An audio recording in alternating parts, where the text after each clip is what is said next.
Canada is making minced meat of Donald Trump, and because of the boycott by Canada, of course, it's Buy Canadian minced meat. Just take a look at some of these headlines right here. The Buy Canadian movement starts to take a sizable bite out of U.S. business. This from the Globe and Mail. It talks about how a surge in patriotism among Canadian shoppers fueled by trade tensions with the United States. Hey, Globe and Mail, you mean Donald Trump essentially declaring war on Canada? It's already leaving a sizable mark on American business. Early data from a variety of industries suggest U.S. tour operators are reporting booking declines of as much as 85%, while American distilleries are losing major deals.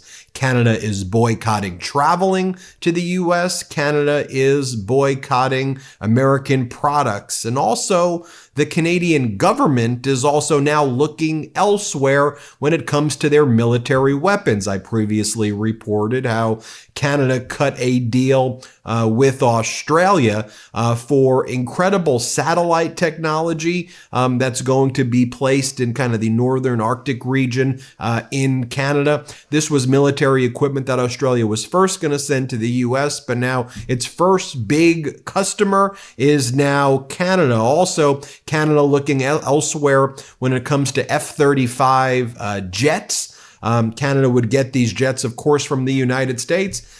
Now Canada's looking to Europe, and Europe's looking to Europe and elsewhere, and Australia's looking to Europe. People don't want to buy anything from America. Governments don't want to buy. I mean, look what Donald Trump said on Friday from the Oval Office when he announced that he would be moving away from F-35s, and he said he's going to be making F-47s, and he says that he's going to downgrade the quality of military equipment given to other countries. I think insinuating Canada and European countries and Australia. He goes, because they may not be allies anymore, so America's going to give them worse equipment. Play this clip. Buy them also, and certain allies will be selling them, perhaps toned down versions. We like to tone them down about 10%, which probably makes sense because someday maybe they're not our allies, right? But I would like to ask Secretary... Horrific stuff, but not surprising when it comes to Donald Trump. Let's also take a look at this article from CNBC. See you in 4 years. Canada flexes economic muscle as tariff negotiations continue. Look, we say tariff negotiations. Let's be clear here what's going on. Canada wants to exist peacefully with its once ally, the United States. Donald Trump, on the other hand, wakes up every day and talks about conquering Canada and how he wants it to be the 51st state. That's the dynamic. It's not just tensions. It is Donald Trump wanting to seize the land the way Putin does. I want to show you this story right here. This was on CNN. An owner of a popular inn in Old Orchard Beach, Maine, told CNN that easily 90% of their business has disappeared as Canadian tourists cancel their vacations. Let me show you this from CNN. It's a great segment, actually. Play this clip. This has been a family business for 50 years. You got to take into the fact how the Canadians perceive this, and they are incredibly pissed off. We met Sterling Morse in Old Orchard Beach, Maine. He owns the Point of View Inn, which is only about 150 miles from the Canadian border. We have been here. He says the majority of his regular customers are French Canadians. Very traditional people, families that take the same room, the same dates every year. Not this year. Sterling says most of his Canadian customers have canceled, fed up with President Donald Trump's antagonistic rhetoric toward Canada. There's the threat of tariffs, too, and lately Trump has suggested redrawing the border between the two countries. It's affecting at least 90% of my business. Are you saying you've had 90% of your business canceled this year? Easily. Point of View in? During our visit, yet another Canadian called to cancel. Listen, monsieur, you don't need to explain anymore. This is every registration card from last year. This is the Canadian. That's my American. This just went away. That's all you got now. That doesn't pay the bills. Does not. The best of my ability. For Sterling Morse, it all snowballed shortly after Donald Trump's inauguration. All of a sudden an email pops up. You know, it's almost like, you know, your phone, ding, ding, slow ding. It's people that have been here for 35, 40 years. You recognize that number, and it's like, I know why they're calling. And the anger is, in my eyes, incredibly justified.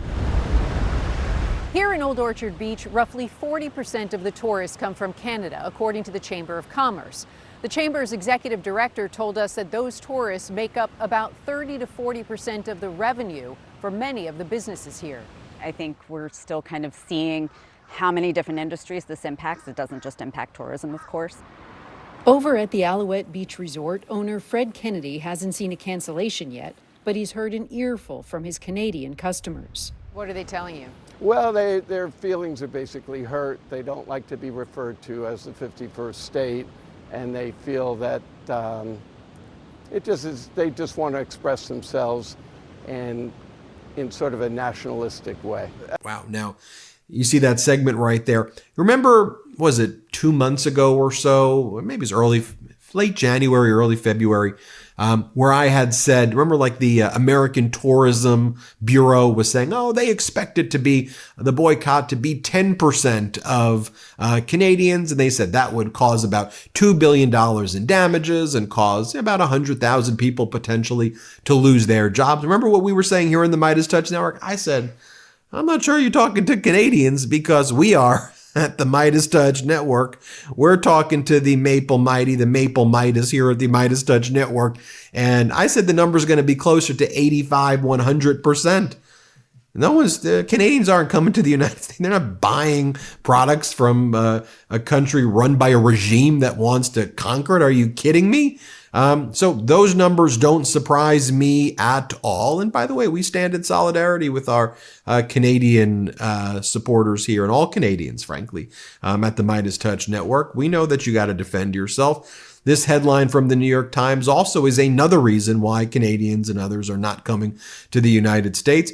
As Trump broadens crackdown, focus expands to legal immigrants and tourists. U.S. border officials are using more aggressive tactics at ports of entry as the administration scrutinizes green card and visa holders who have expressed opposition to its policies. So Canadian visitors, European visitors, Australian, anywhere, show up.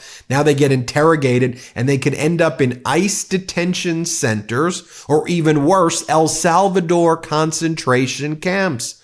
Donald Trump asserting war powers under the Alien Enemies Act of 1798, essentially authoritarian powers that have only been invoked in the War of 1812, World War I, and World War II. Trump just says he divines. You are a Venezuelan terrorist, he says. And then there's no evidence, no due process. You get shipped to a concentration camp in El Salvador where you're never heard from again. Trump sent about 300 people to El Salvador in the past week or so.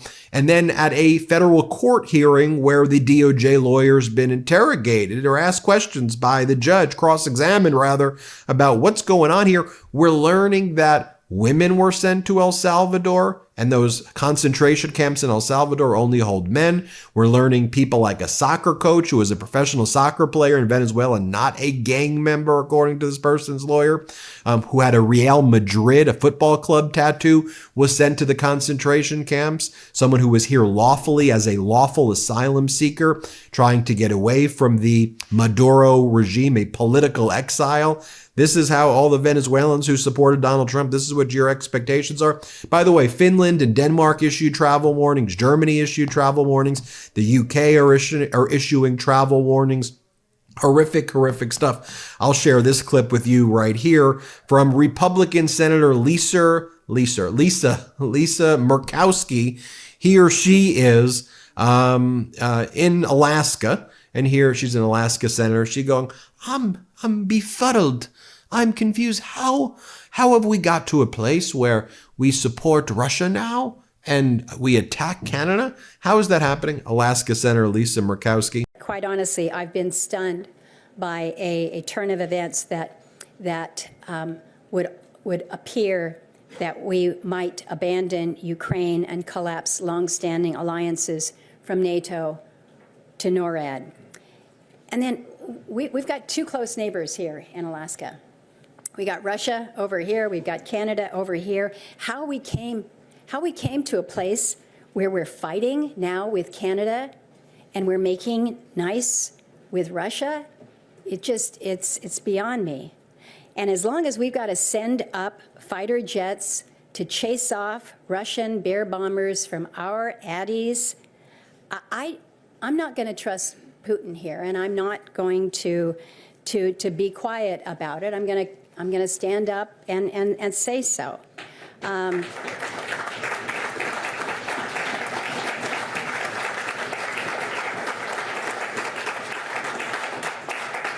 Thank you. Hey, Lisa, it's because of people like you. It's because of spineless Republicans or whatever political party you are, the Republican, doing, I'm so concerned, I'm so worried. You enable this. You let this take place. And by this, look at what Donald Trump was saying on Friday again, like referring to the border with Canada as an artificial line. Play this clip. No, there might be, but it would, you have that artificial line that goes, that straight artificial, that looked like it was drawn by a ruler. Somebody with I don't mean a ruler like a king, I mean like a ruler, this way. And it's just an artificial line that was drawn in the sand or in the ice. And can I tell you, Peter, just, you add that to this country, what a beautiful landmass, the most beautiful landmass anywhere in the world. And it was just cut off for whatever reason. It would be great. Now, he does this every day. Every day Trump talks about conquering Canada. These are words of war. This isn't funny. He's declaring war on Canada. Here he is again saying, yeah, when I say they should be a state, I really mean I want to take over Canada. Here, play this clip. Nobody knows that. Nobody knows that. They have up to 400%. They have a couple of tariffs at 400%. Nobody knows that. Nobody talks about that. And remember, with Canada, we don't need their cars, we don't need their lumber, we don't need their energy, we don't need anything from Canada, and yet it costs us $200 billion a year in subsidy to keep Canada afloat. So when I say they should be a state, I mean that. I really mean that, because we can't be expected to carry a country that is right next to us on our border. It would be a great state. It would be a cherished state. I'm a big fan, by the way, of Canada's foreign minister.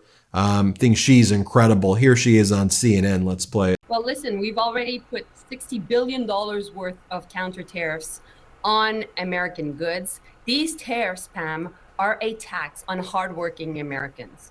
These tariffs are going to cost more to Americans at the pump and also when they go do their groceries. So we're launching an ad campaign today in 12 different states. Canadians are sending a message that there's no winners in a trade war.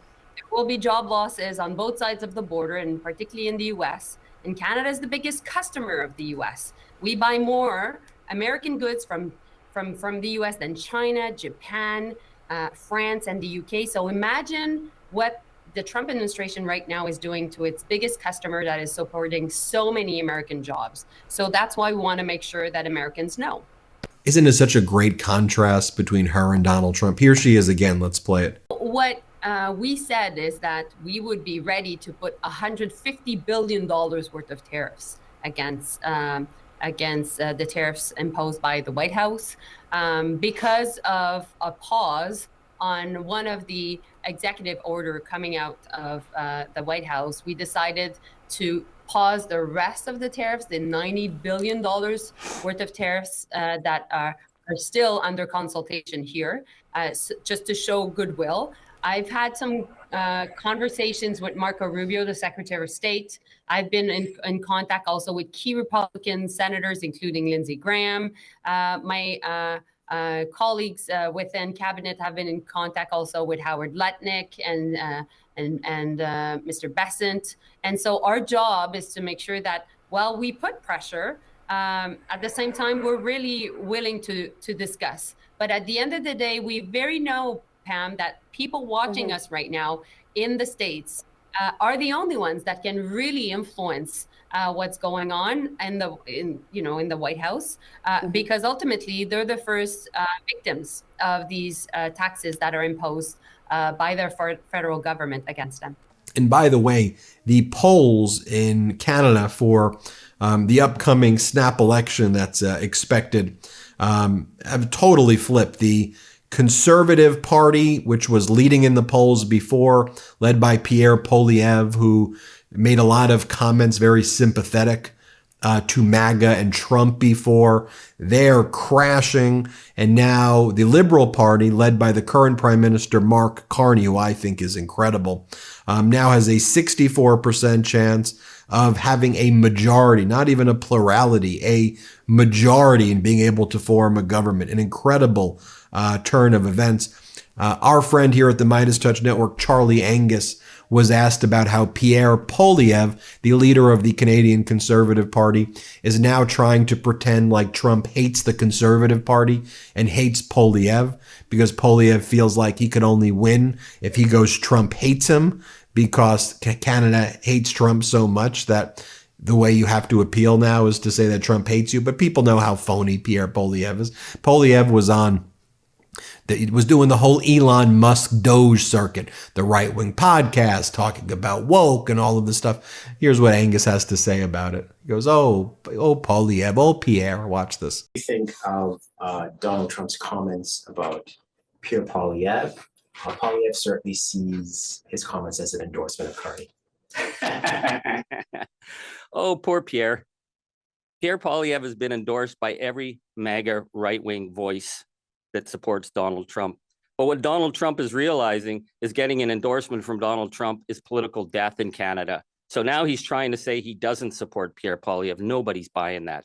Pierre Poilievre is MAGA. Pierre Poilievre is supporting the same kind of extremist policies that Donald Trump is. And Donald Trump is trying to do Pierre a favor by saying, oh, actually, I don't like Pierre Poilievre. Nobody's buying it. So good. So good. Great work, Canada. Hit subscribe. Let's get to 5 million subscribers. Thanks for watching. Can't get enough Meidas? Check out the Meidas Plus Substack for ad-free articles, reports, podcasts, daily recaps from Ron Filipkowski, and more. Sign up for free now at MeidasPlus.com.